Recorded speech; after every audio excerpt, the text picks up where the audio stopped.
Thank you for tuning in to our Pops News Report. Tonight's report, our state government and family law courts knowingly profiting off of the destruction of the family. A recent Pew Research report shows that 23%, almost 1/4 of all children are being raised in single-parent homes across the United States. This graph shows that we are number 1 in the world at failing our children. With 51% of families being traditional families and 40% of children being born to unmarried parents, the resulting data shows the overwhelming impacts of these single-parent homes. 63% of youth suicides are from fatherless homes. 90% of all homeless and runaway youths, fatherless homes. 85% of all children that exhibit behavioral disorders, 71% of all high school dropouts, 70% of juvenile and in-state operated institutions, 75% of adolescent patients in substance abuse centers, and 75% of rapists motivated by displaced anger. These all have one thing in common: single-parent homes. And this is not my data. This is not from some left-wing or right-wing or some other place information. This is from the U.S. DHHS Census Bureau of 2017. This is governmental data. And you know what? Author Ann Coulter, she provides her chilling commentary on this topic. A woman who gets pregnant out of wedlock, if she wants to do the best thing for the child, it is overwhelming. She should give the child up for adoption, because the statistics, both from the left and the right, are overwhelming on what happens to illegitimate children. About 70% of juvenile delinquents, teenage runaways, pregnancies out of wedlock are committed by the children of single mothers. If you were in the womb right now and you could choose whether to be black, white, rich, poor, the one thing you should hope for as a child in the womb is, my parents are married. And as usual, the responses to the data, facts, logic, etc. is this. You keep saying, you know, statistics, but anybody can make up a statistic. That's why there's so many of them, from both the left and from the right, and for 30 years now. Where do you think it's okay to say all this? Okay, I mean, you know what, you may as well stand up. My mother was a single mom, and I'm getting like emotional. That's fine. You're saying what you feel. I can't talk now. Yeah, go ahead. Okay, you may as well. The current statistics show that 80 to 85% of custodial parents are mothers. In Texas, the OAG clearly states that 90% of the time it's mothers. With what everyone knows, why is our government, lawyers, and judges continually willing to turn a blind eye? Why are they willing to abuse children, whore out women, and enslave men? Money. It's all it is, money. Don't believe me? Let's read from the Texas Office of the Attorney General Handbook on their site.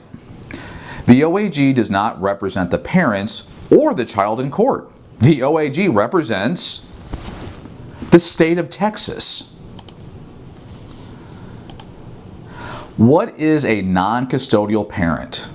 Simply put, you are the parent who does not have primary custody of the child. But this does not mean you don't have rights as a parent. Remember, you are a very important part of your child's life. And then it explains what your rights are. I mean, you can read more about the nonsense here. I'll put the link up. With repeated failed equal shared parenting bills over the last 12 years and the amount of work done by various equal parenting groups, we can no longer let our elected officials, judges, and lawyers the "I didn't know" out they've been given. The only reason that they do not want to pass equal shared parenting is that they will lose millions in federal tax dollars. In a previous video, I referenced the history and rise of how our current child support system came to be. From its origin in 1935 as a way to help orphan children, to the 1975 replacement that bailed the states out of the welfare deficit bankruptcy, thanks to the Mary Tyler Moore feminist divorce revolution. Fun fact, 70 to 80% of all divorces are initiated by women. The rise in welfare that began bankrupting the states nicely coincides with the rise in divorces. Over the years, the state, lawyers, judges, politicians learned that there was a lot of money in child support, it being a $60 billion a year industry. So, although they know the statistics, their greed far outweighs their sense of duty to the people that elected them, their impact on society, and America's future. Worse yet, their greed is so great, they know from the research that fatherless homes cost the public $99.9 billion annually, but they choose to take millions. And we hold the world ransom for $1 million. Well, don't you think we should maybe ask for more than $1 million? $1 million isn't exactly a lot of money these days. Virtucon alone makes over $9 billion a year. Really? Mm-hmm. It's a lot more. Okay, then. We hold the world ransom for $100 billion. Still not convinced of how much they do not care about children, mothers, and fathers? Listen to this family law attorney fight against an equal shared custody bill on April 11, 2018, complaining about the loss in millions of dollars to the state if it passes. Secretary of the Family Law Section Council of the Illinois State Bar Association, and I happen to also be the co-author of the Illinois State Bar's resolution against this bill. Currently the state of Illinois gets federal funding and grants, and individuals obviously get state aid. There's very real potential for this state to lose federal funding, and I'm talking millions, possibly hundreds of millions of dollars. Now, let's listen to the out-and-out lies and depths these lawyers will go to in order to keep that money coming in. Sir, and I'm here to, my name is Craig Hasten. I'm here on behalf of the Texas Family Law Foundation, and we oppose 3414 and 2157, but I'm specifically here to talk about 3414. Members, I am also a parent. I have two young grown children. I appreciate what everybody's had to say here, but what we keep forgetting about all these groups that are fathers for equal father rights and equal parent rights, they keep forgetting about what's important, which is what's important is the children's rights, and they put their rights into the mouths of the children. Studies have shown, and for the last 25 to 30 years, I've been practicing 26 and a half years in family law, I've watched us go from a standard possession order where men had almost no rights and couldn't make any decisions, and women could move anywhere they wanted, predominantly. And we have worked to give men and women more equal rights over time, getting to the standard possession order that we have today. This standard possession order that we have today, I've heard numbers between 20% and 43% and 35%. They're all over the board. But if we look at the standard possession order, we have Monday, Tuesday, and Wednesday of each week. Fathers get extra time in the summer. Not fathers, but the other parent, the visiting parent. But predominantly, we have the best interest of the child at heart in these cases. The courts have to look at that. And the standard possession order, by the way, is the minimum amount of time that a court can give to somebody in a visitation schedule. The courts can deviate if they want from the standard possession order. They're allowed to go to a 50-50 if they think that's in the best interest of the children. But this presumes that these people are reasonable and communicative people. However, they wouldn't be in front of judges. They would have been part of the 95% of the other people that settle their cases, many of whom settle on 50-50. But when they come before a court has to make that decision. And they can't give them 50-50 most of the time, and there's a good reason for that. This statute has many, many, many problems, one of which shifts the burden of proof to the other parent, one of which sets out a possession schedule for a 2-2-5, which leaves the children in limbo, never knowing where they're going to be from one week to the next, because they don't know whether they're going to be somewhere on Monday, Tuesday, or Wednesday, Thursday. They don't know any of that.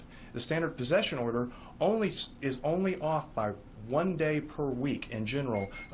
I guess that's my time. We're opposed to it, and I'd be happy to answer any questions. Any questions for Mr. Hasten?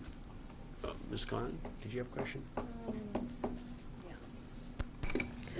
Yeah, so we're looking at the 2019 standard possession order, and it's 200, I believe, 84 overnights for the primary and 89 for the secondary.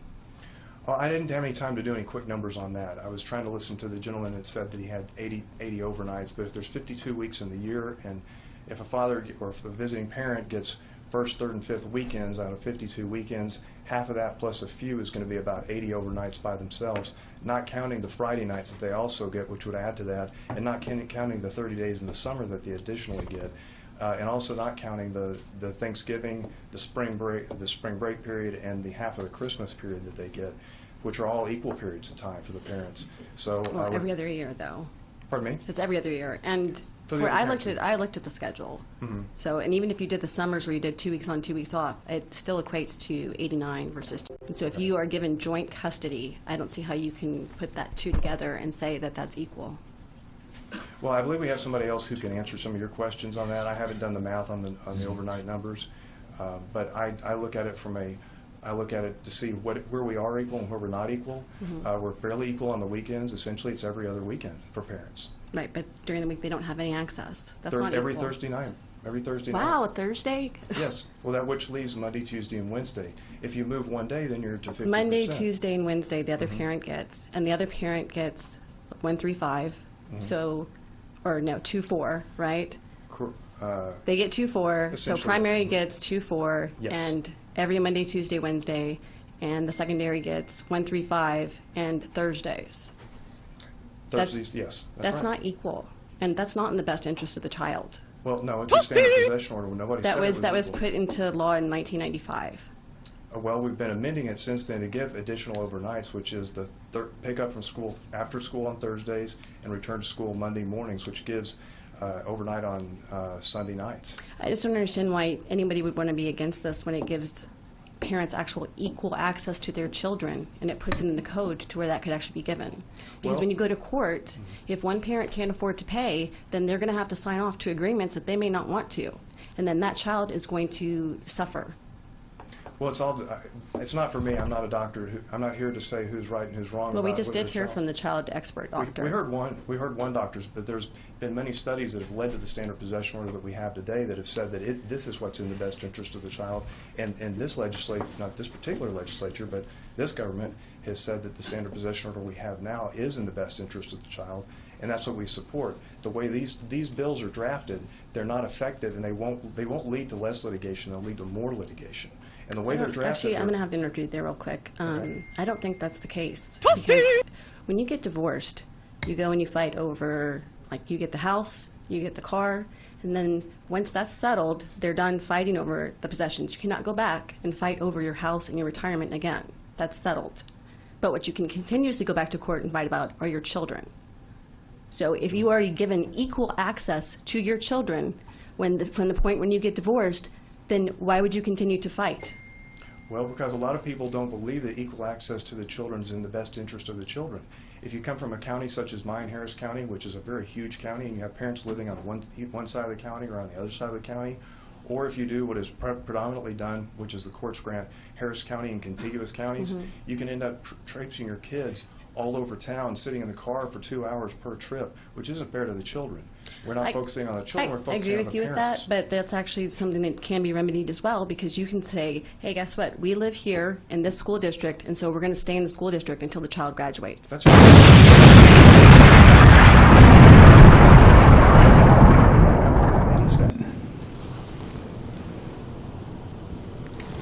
And the judges, they're no better. Remember, they're lawyers too. As they enjoy playing God, destroying families, and well, how do you think their cush pensions are being paid?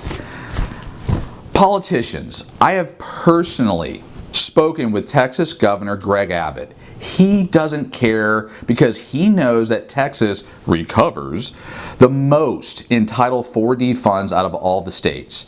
$786 million a year of your tax dollars.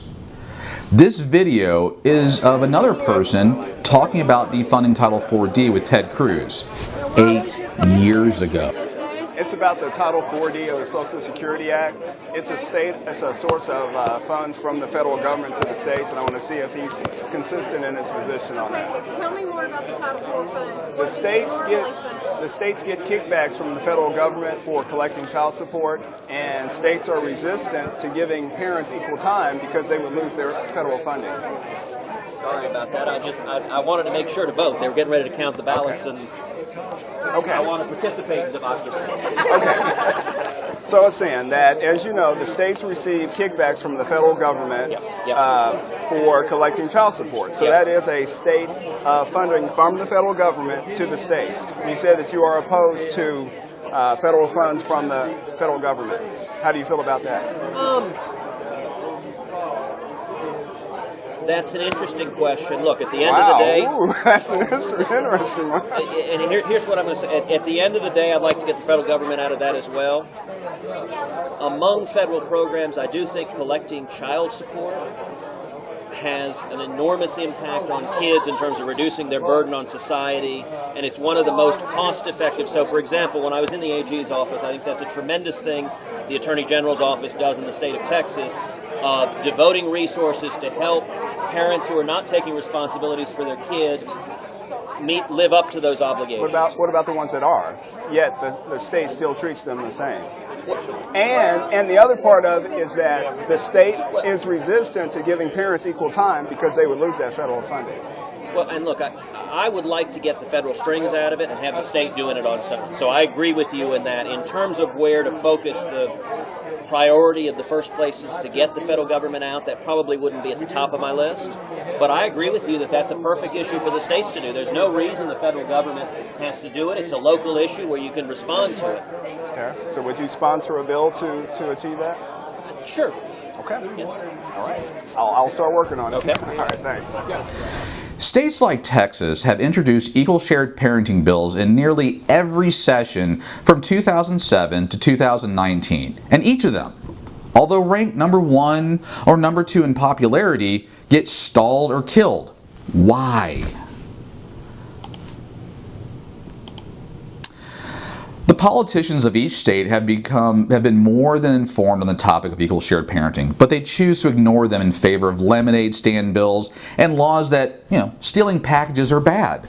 Again, Ann Coulter said it best. Out of wedlock, if she wants to do the best thing for the child, it is overwhelming. She should give the child up for adoption because the statistics, both from the left and the right, are overwhelming on what happens to illegitimate children. About 70% of juvenile delinquents, teenage runaways, pregnancies out of wedlock are committed by the children of single mothers.